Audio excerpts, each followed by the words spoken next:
grâce à des remontées mécaniques de tout genre et à des hôtels luxueux ou rustiques, mais toujours confortables, on peut y effectuer le plus séduisant des séjours. Dès 1920, de riches entrepreneurs saisissent l'intérêt d'investir dans le tourisme en montagne. Mais c'est véritablement dans les années 60 que de nombreuses stations sortent de terre, comme ici, à Orcières-Merlette. On essayait d'intégrer dans la montagne en fait, l'architecture moderne que l'on faisait dans les villes, avec des toitures terrasses, qui n'étaient absolument pas comme les toitures vernaculaires avec des toitures en pente.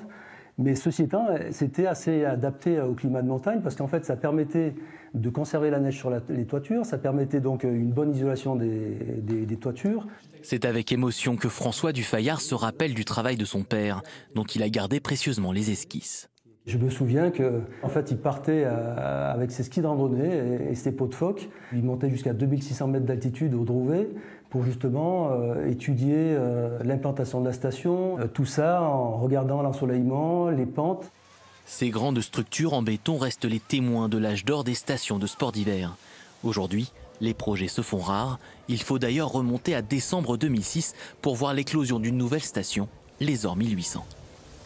La station avait besoin d'une nouvelle capacité d'accueil et d'hébergement, à la fois en quantité, mais aussi, on va dire, en qualité, si je puis dire.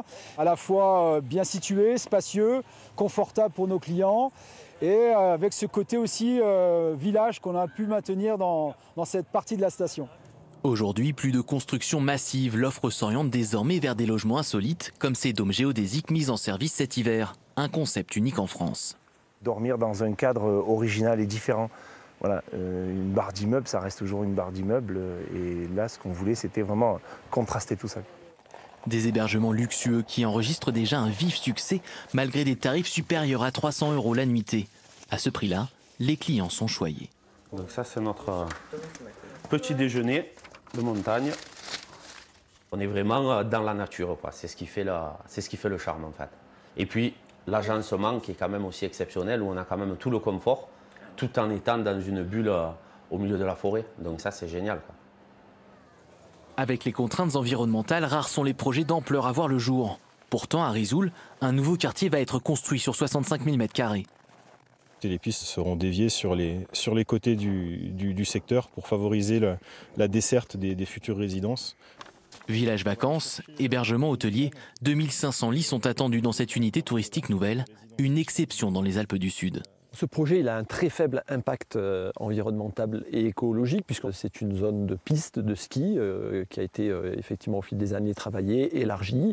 On a aussi un environnement qui est boisé mais faiblement boisé et les aménagements ne vont pas impacter l'environnement naturel de manière très, très significative. Dans le prolongement de la station, ce complexe touristique devrait être totalement opérationnel en 2025. Les premiers travaux d'aménagement sont prévus pour 2021.